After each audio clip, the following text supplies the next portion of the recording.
Welcome to the course Control of Mobile Robots.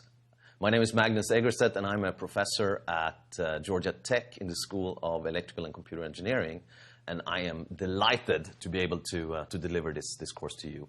The focus of the course is how do you make mobile robots move in effective and safe and predictable ways, meaning that they don't slam into obstacles, they move smoothly and nicely without having weird oscillations in their motions.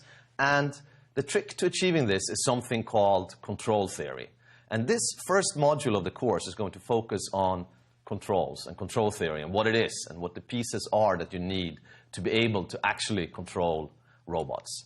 Before I dive in, though, I wanted to say a few words about myself. My research hammer is control theory. So that, as I've already said, deals with how do you make things move or behave well. And this could be stock markets, this could be cruise controllers, this could be limiting the spread of epidemics, for instance, using vaccination strategies. So control theory doesn't really have a tight, necessary coupling to robotics. It's a general language for describing how things behave. Now, if that's my hammer, my nail is robotics. And I'm very, very interested in how do you make robots do elegant and useful things. And in my lab, we do really three different types of robotics. One is swarm robotics. So how do you get lots and lots of robots to do exciting things together? The other is something called behavior-based control or behavior-based robotics. And we will see quite a bit of this in this course. A behavior is basically a controller that's in charge of something like going towards a landmark or not slamming into obstacles or following corridors or things like that. And the question is, how do you design these behaviors and how do you patch them together? A third thing that I'm interested in is field robotics, meaning how do you take robots and put them out in the unstructured, strange world outside of the lab, meaning if you have a robot driving through the forest, all of a sudden there are no corridors or hallways or doors, and life becomes much more complicated.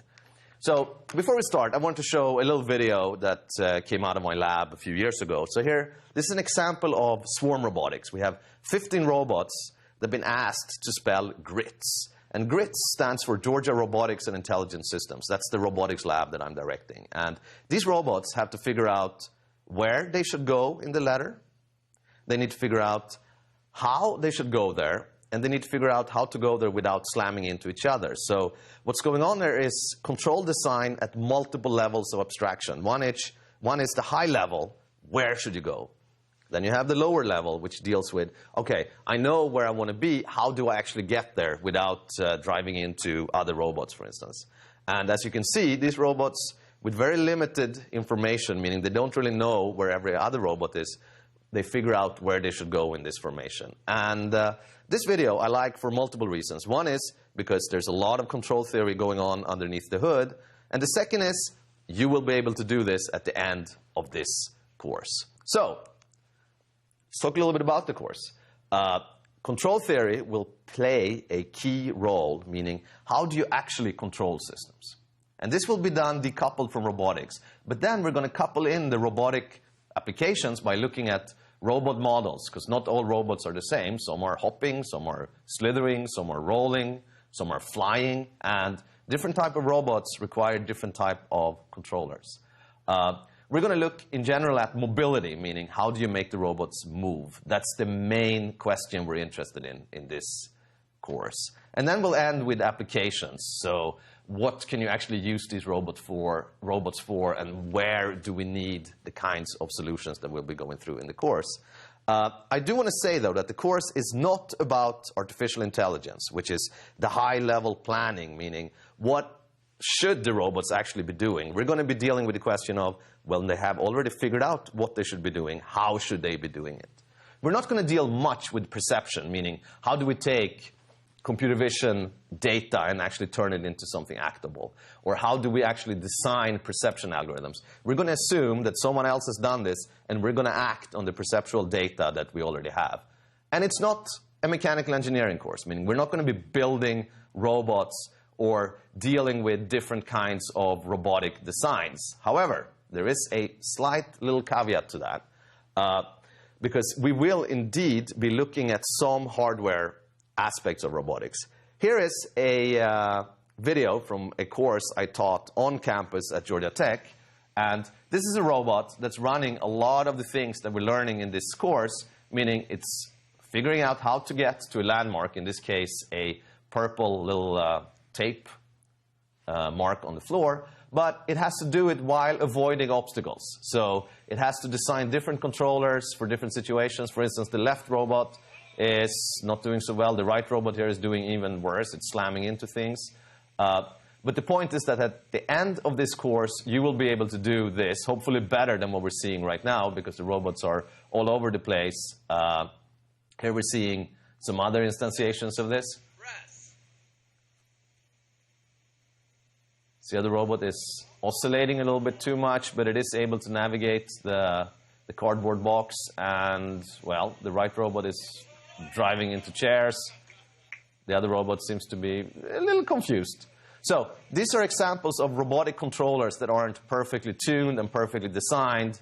Let's look at the final race, where we're going to see what the outcome would be if you've done the control design properly. See, they're going straight. There's very little oscillation.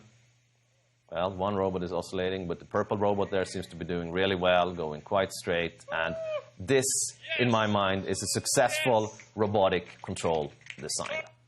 So, what is actually in the course, or how is it structured? Well, we're going to have lectures. They're going to be 8 mini lectures each week, and they're going to be 7 weeks in total.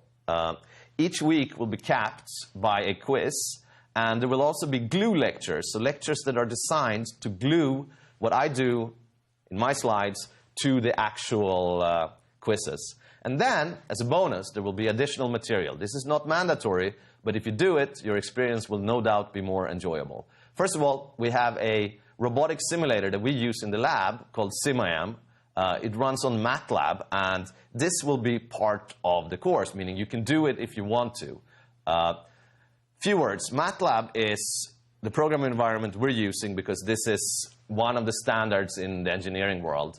Now, you will be able to get MATLAB for free as a student license through this course, so this will come at no extra cost to you.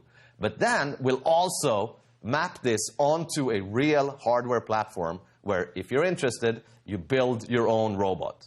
Because I truly believe that there's nothing more exciting than doing the theory right and then seeing things move in the real world. So, if you follow along the course, do the simulation, and also build the robot, at the end, you will have an awesome platform that can actually run around in the world without slamming into things. Before we do this, though, I want to make one minor, or maybe even major, disclaimer. To do robotics right and to do control theory right, there is no way around the fact that you need math. So mathematics will play a key role. And this may be a little uncomfortable to some of you at first, but we're doing it for a reason. And I will try my best to make sure that I explain why we're actually going through all the stuff that we're going through.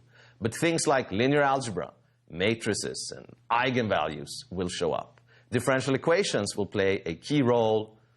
Calculus, derivatives and integrals will be everywhere. And this is just something you have to do in order to be able to do robotics right. And I hope you will be following me along this ride for this 7-week adventure.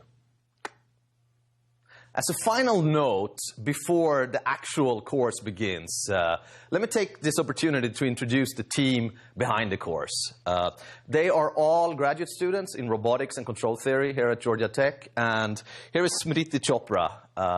Smriti is going to be running the glue lectures. So these are lectures that are going to map the general stuff that I do in class onto the particulars of the weekly quizzes. And Smriti is also going to be highly involved on the discussion forums. And here we have JP Delacroix.